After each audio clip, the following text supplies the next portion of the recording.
Bonjour pour le dernier vidéo de la série JavaScript, donc les tutoriels JavaScript. Et dans cette dernière vidéo, on va voir les Event Listeners pour les claviers. Donc, en fait, la première chose qu'on va faire, c'est qu'on va faire en sorte de... Ce qu'on tape ici, on va l'imprimer dans le console. Donc, pour faire ça, il faut qu'on aille chercher notre input ici, puis qu'on le mette dans une variable. Donc, notre input dans notre HTML, il est ici. Donc, on va aller le chercher à l'aide de l'ID recherche. Donc, on va commencer par faire ça. Une constante, on va l'appeler recherche. Ici aussi, est égal document. Non, juste document. Mon Dieu. Document.getElementById. Et on va aller chercher ici, on l'avait appelé recherche là-bas aussi. Recherche. Super, on a été chercher ça.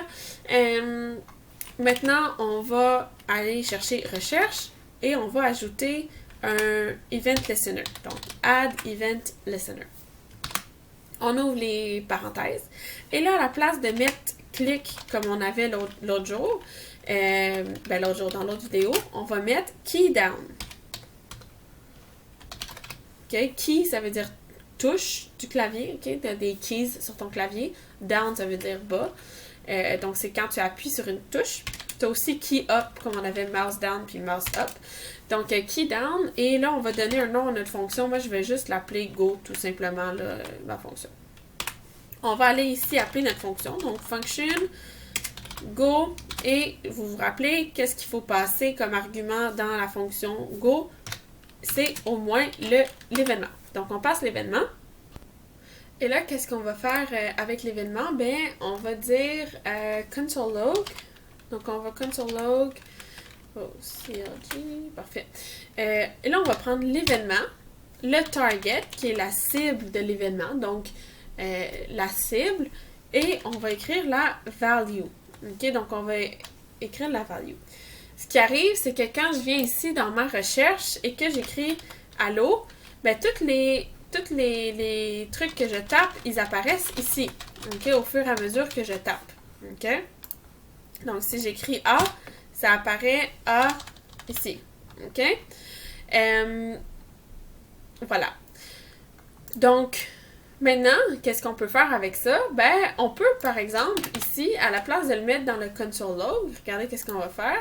On peut aller chercher notre sous-titre. Fait qu'on va se faire une autre constante ici. À la place de recherche, on va faire la deuxième constante. Sous-titre est égal document. Là, on peut aussi aller faire getElementById. Ici, sous-titre. Voilà. Et ici, à la place du console log, on va mettre sous-titre point text content est égal à l'événement, la cible, puis la valeur. Donc, on veut la valeur de la cible. Si on enregistre, regardez ce qui arrive quand je tape ici. Allô? Comment ça va? Alright. Donc, tu peux changer le texte de quelque chose en écrivant directement ici, en allant chercher la valeur de ta cible. Donc, ça, c'est quelque chose de super intéressant. Ensuite, il y a un autre événement qu'on peut utiliser qui s'appelle le key press. OK? Donc, je vais vous mettre des petits commentaires ici, là. Ça, on va l'appeler pour aller chercher le texte. Puis ici, ça va être pour réagir à une touche enfoncée. OK?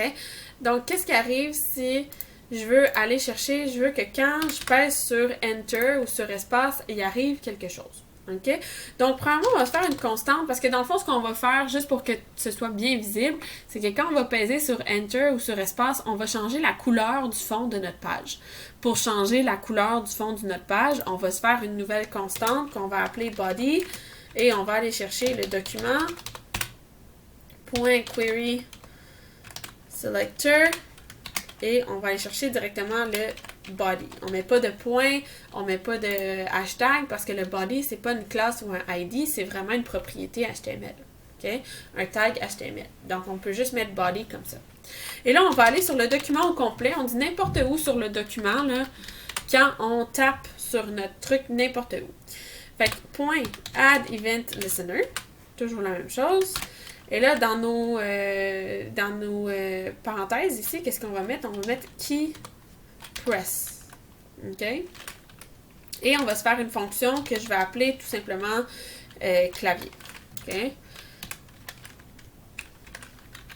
Donc, on va aller écrire notre fonction clavier. Donc, tout d'abord, on la déclare. Function, en anglais, avec un U. Function. Je l'ai appelé clavier, déjà. Parfait. Qu'est-ce que je dois passer? Essayez de vous rappeler un événement. Et là, je peux écrire le code que je veux dans ma fonction. Dans le fond, ce que je veux, c'est que si je pèse sur Enter, je veux que ça devienne yellow. Ou, espace yellow, puis rouge ou bleu quand que je fais Enter. Qui est deux couleurs différentes pour le Enter puis le clavier. Là, vous allez me dire, mais comment on fait ça, madame? Ben, pour savoir les codes, dans le fond, il faut mettre le code, OK? Fait que, je vais faire le premier avec vous, puis après ça, je vais vous montrer où aller chercher les codes. Dans le fond, on va faire un if, OK? If l'événement, le key code, OK? Ça s'appelle un key code, est égal à 32. 32, c'est la barre d'espace. Donc, si le key code est égal à 32, ben, qu'est-ce qu'on fait comme code? On va chercher notre body, on va dans notre style, on va dans le background, et on va le mettre, par exemple, yellow. Là, si j'enregistre tout ça, et que je viens ici sur mon site, je pèse sur espace et ça change en jaune. OK? Je le refais, espace, jaune. OK? Là, vous allez me dire, mais madame, comment qu'on fait pour savoir que la barre d'espace, c'est 32? Ben, vous allez me voir venir sur le site de programmation, dans les ressources ici. Vous avez dans les langages, vous avez HTML, CSS et ensuite vous avez JavaScript. Le deuxième rond ici, ce sont les key codes. Donc, ça vous amène sur un site internet qui est un clavier comme ça ici. Tu sélectionnes les key codes, tu t'assures que ce soit le key code qui soit sélectionné. Et là, si tu cliques sur la touche, ça te dit c'est quoi le numéro du truc et ça le copie même. OK? Donc, ici, le S, c'est 83, O, 79, CTRL 17, Enter 13. OK? Donc, moi, j'ai été chercher le 32 et le prochain qu'on va aller chercher, c'est le 13. OK? Donc, super facile. Dans les ressources, JavaScript, key codes, et ça vous ouvre la page ici. Donc, je retourne à mon Visual Studio Code. Là, j'ai écrit, si je pèse sur 32, qui est la barre d'espace, je veux que mon background soit yellow. Mais là, je veux aussi que si on pèse sur Enter, ça change en rouge. Donc, on peut rajouter else if et en mettre une deuxième condition. La condition, c'est la même chose que la première. i.keycode est égal à 13, qu'on a copié. Hein? Ben, qu'est-ce qu'on fait? On va aller chercher ça, parce que c'est la même chose ici, mais à la place de yellow, on va mettre, par exemple, aqua, mettre bleu. Je pense que je vous ai dit rouge, pas bien grave. Donc ici, espace, ça me donne jaune. Enter, ça me donne bleu. Puis là, la dernière chose que j'aimerais faire avec vous, c'est que j'aimerais que si je pèse sur n'importe quoi d'autre, ça redevienne blanc. Alors, comment on fait ça? Ici, tout simplement, on va marquer else. Fait que n'importe quelle autre touche qui ne sont pas le 32 ou le 13. On va reprendre notre body. Mais ici, à la place de aqua, on va marquer white. Et là, ça devrait marcher. Donc, enter, c'est bleu. Espace, c'est jaune. Et n'importe quelle autre touche, c'est blanc. OK? Donc ça, personnellement, je trouve que c'est super utile.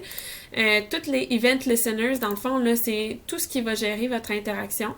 C'est super pratique. Puis tu sais, les fonctions, là, moi, je vous ai donné des fonctions vraiment simples, mais tous les calculs qu'on a fait dans la première section, tu sais, tu pourrais dire, OK, quand je clique sur le bouton « Clique ici », tu pars mon calcul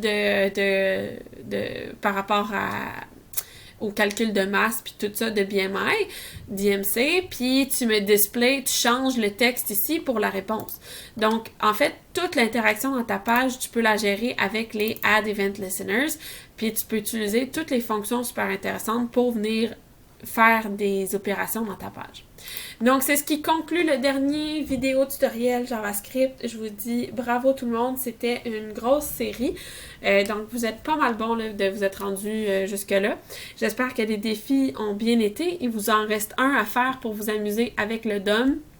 Et après, vous allez pouvoir commencer votre projet personnel.